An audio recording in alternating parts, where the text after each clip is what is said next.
Hi guys, I'm Dr. Mike, a board-certified medical doctor, and today we're talking about something 90% of my patients get wrong when they take their vitamin D.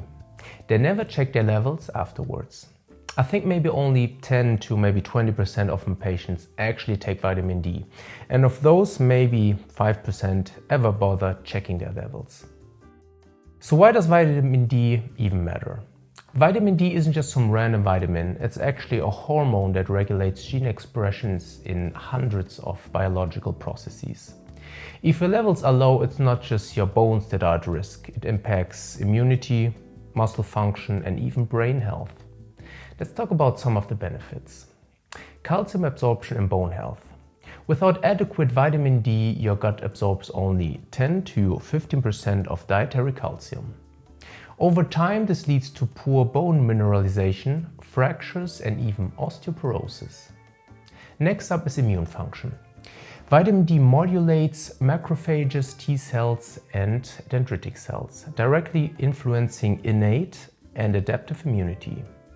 Studies have shown that low vitamin D levels increase susceptibility to an infection and is linked to higher rates of autoimmune diseases like multiple sclerosis and type 1 diabetes. And yes, during COVID, patients with vitamin D deficiency had worse outcomes compared to those with sufficient levels.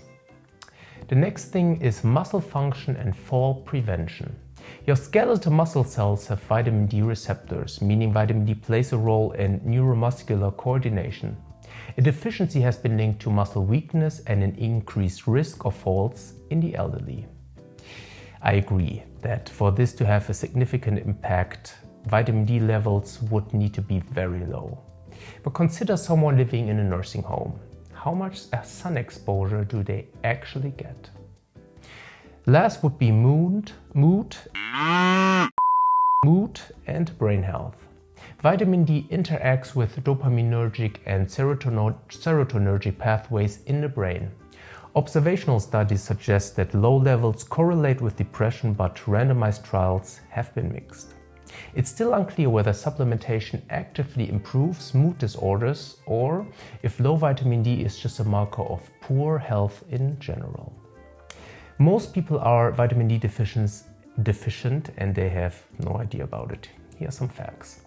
40% of Americans have levels below 30 nanograms per milliliter, which is considered insufficient. The highest deficiency rates are seen in African Americans, 82%, followed by Hispanics, 69%, and Caucasians, 30%. 70 to 80% of people in winter months are functionally deficient in vitamin D. And people with chronic diseases like diabetes, obesity, and kidney disease have even lower vitamin D levels due to metabolic disruptions. How does your body actually produce vitamin D? For those of you who didn't know, your body can actually produce its own vitamin D, but it needs sun exposure to do that. Specifically, UVB radiation from sunlight triggers a chemical reaction in your skin, converting 7-dehydrocholesterol into pre-vitamin D3. Your liver and kidneys then further process this into the active form of vitamin D that your body can actually use for free.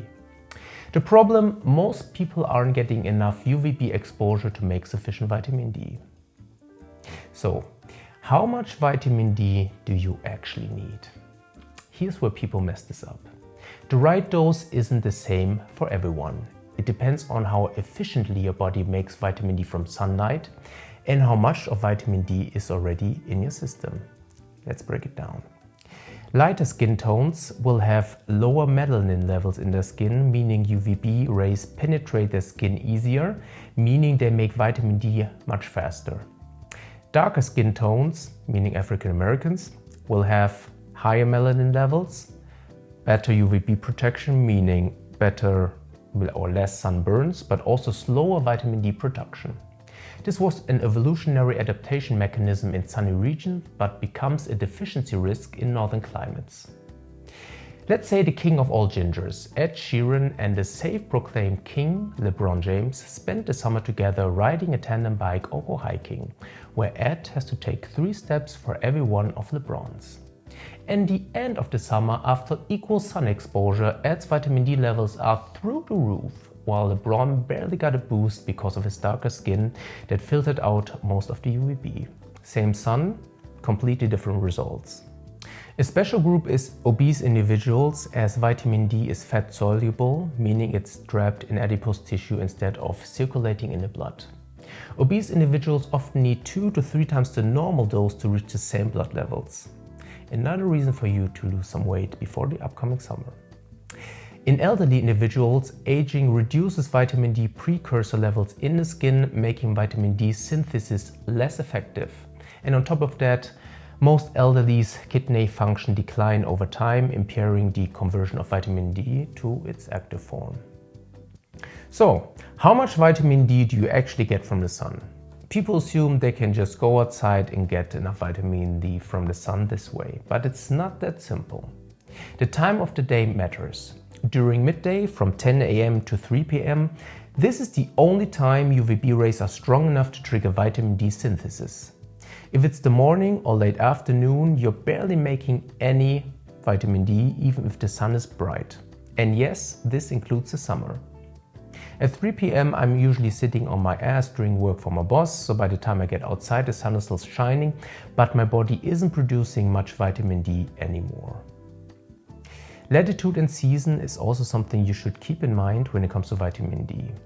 If you live above the 37th degree latitude, meaning Boston, London, Berlin, winter UVB exposure is too weak for vitamin D production.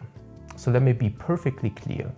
You could be running around naked from November to April, and besides traumatizing your neighbors, something I like to do, you won't be making any vitamin D. Vitamin D. Can you get enough vitamin D from food? Vitamin D. Can you get enough vitamin D from food? The short answer is no, not in practical amounts. Even the richest food sources barely provide what you need. Here's a table with different food sources and their according vitamin D levels. And even if you ate wild-caught salmon every day, that wouldn't be enough to this wouldn't be enough to get you the adequate vitamin D you need for the day. So let's sum it up. Sun exposure is an excellent source of vitamin D, but it's unpredictable. Food alone isn't enough, and the only way to know your levels is to test.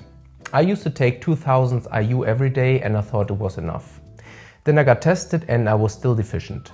So I switched to 5000 IUs and this finally got me above 40 nanograms per milliliter. Don't guess, test and adjust and supplement as needed. Until the next time.